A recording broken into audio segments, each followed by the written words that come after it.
Hello to all fellow fans. You know the drill. If you haven't already, now is the time to pause this video and read the channel's disclaimer before viewing any of my work. Thank you kindly. Time to Die by Jet Hipwell. Chapter 5. Not Going to Plan. Tuesday morning arrives as the alarm rudely awakes Jet from her sleep, shortly followed by the ringing of the doorbell. Again, the doorbell rings. "Okay, I'm coming," Jet shouted. As she opens the door half asleep, Marie comes bursting in.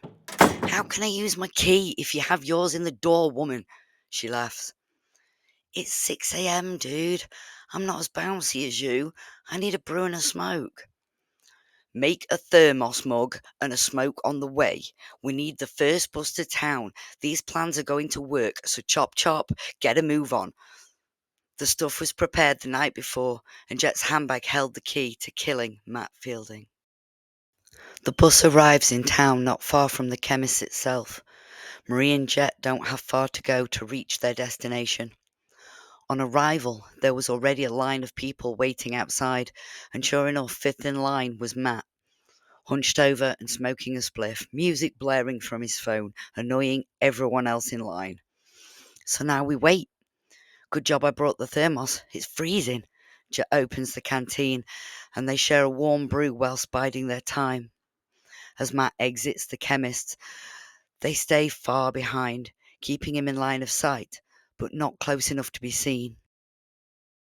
Arriving at the flat, if you can call it that, it was shared accommodation consisting of drug addicts and thugs, corridors strewn with needles and foil, the dank smell of vomit and urine filling the hall. Matt's room was being ground level, meant that Marie could keep a lookout and report back what was happening in the room. After 10 minutes, a text came through.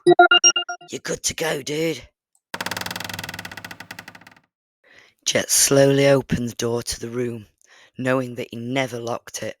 That was the first part done. The room itself was disgusting. A basic bed surrounded by drug paraphernalia, alcohol bottles and bowls of sick. This truly was the worst I had ever seen him. Matt was laid out on the mattress, no covers or quilt, just stains of various kinds. He was completely out of it, not even wakeable by shaking. Marie could just be seen outside the window, concealed by a small bush. I was all ready to go. I didn't need to search for anything. The heroin, foil, spoons, and other bits were already laid out on the bed next to where he lay. Syringe in hand, I approached his body. The needle was half prepped with a herbal concoction of poisonous roots, berries, and leaves. Now for the second part. Taking a large tablespoon out of the bag, I proceeded to burn what remained of the heroin into the liquid, and carefully filled the syringe to the brim, flickering and shaking its contents, tourniquet around his arm, and veins pumping. The nerves were making her hands shake, and sweat in the latex gloves, as she saw Marie's mouth words, "Do it." The needle went in without a glitch, slowly pressing down on the plunger. The contents were dispersed into Matt's arm. Jet's phone begins to vibrate. "Someone's coming back," the text read. "Shit," Jet said. It vibrates again. "Hide." A male voice could be heard entering the building.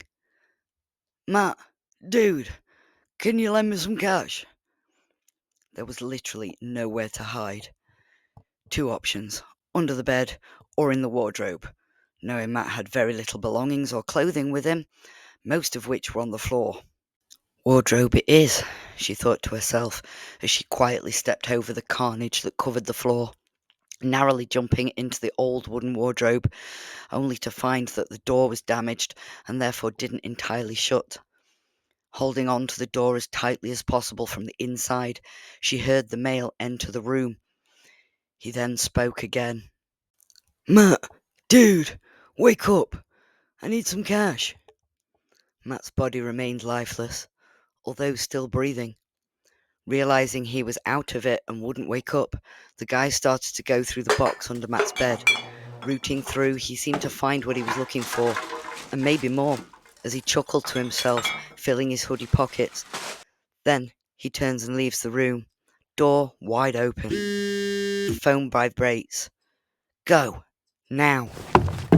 Running for dear life, Jet shot out of the room and through the corridor, slipping on something on the way out. Here, quick! Marie grabs her hand. You did it, mate.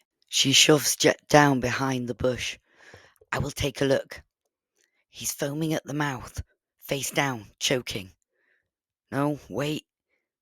The movement stopped. I think he's dead. How the hell do we know?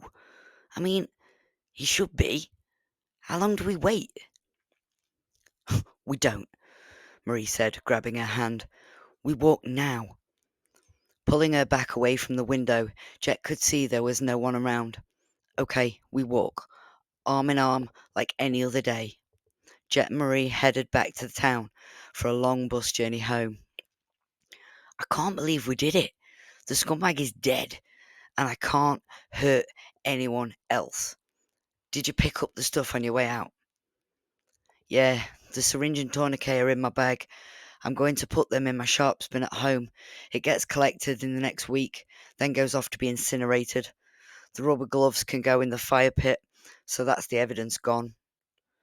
What the hell did you mix in it? Haha, a bunch of stuff, but mainly foxglove. That way, if he survived it, he would have tripped balls and would have no clue what had happened. As it stands, the plan worked, and he's gone for good.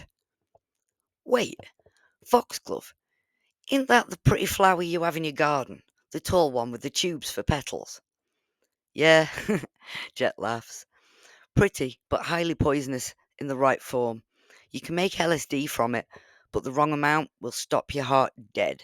So it's not worth playing with. Stick to your shrooms, hon. They had been chatting so long they had hardly noticed the journey go by, and the bus was just pulling into the yard. Huh, this is us. We made it home, Marie said. How long till someone tells us he's dead? Someone at the club will mention it. One of his cronies, no doubt. Brew? Brew. They nod at each other in agreement. Walking through the door, Jet's phone rang. It was a young lad she'd known from her old DJing years, only kept as an acquaintance of the bar. Thanks to him going down the road of drink and drugs, due to his actions, he was now currently barred for 6 months. Hey Jet, it's Des. Long time no see. Just ringing with some bad news, but I thought you would want to know. Matt's dead. Died. He OD'd earlier today. Why are you telling me this? I have nothing to do with Matt anymore. He once said you were the only person to ever know him and show him kindness. And I had true heart. So I guess I thought you would want to know. Well, thank you for telling me, Des. Okay, I'm sorry to bother you this evening with such bad news. Bye. The only way you would know that, Des, and what's happened is if you were still in that lifestyle. I take it you're back on the hard stuff? The line went dead. Well, news is out already. That was quicker than I thought again. We got away with it. They smiled at each other, drinking the last of the tea. Marie pipes up.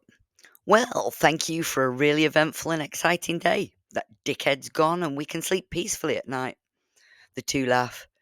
We should do it again sometime. For now, stay safe and let me know when you get home. I will, beautiful. Good night. Kisses are blown and the door closes. Jet, exhausted, makes her way to bed, doing the usual routine of teeth and toilet time. Once the alarm was set, she settled down, watching the stars of the bedside lamp rotate, as she thought to herself, my God, I'm an actual serial killer, and I'm good at it. With that said, she drifted soundly off to sleep. Thank you for listening. There you have it, folks. I hope you enjoyed listening. And if you haven't already, please like and subscribe to my channel for all future videos and projects.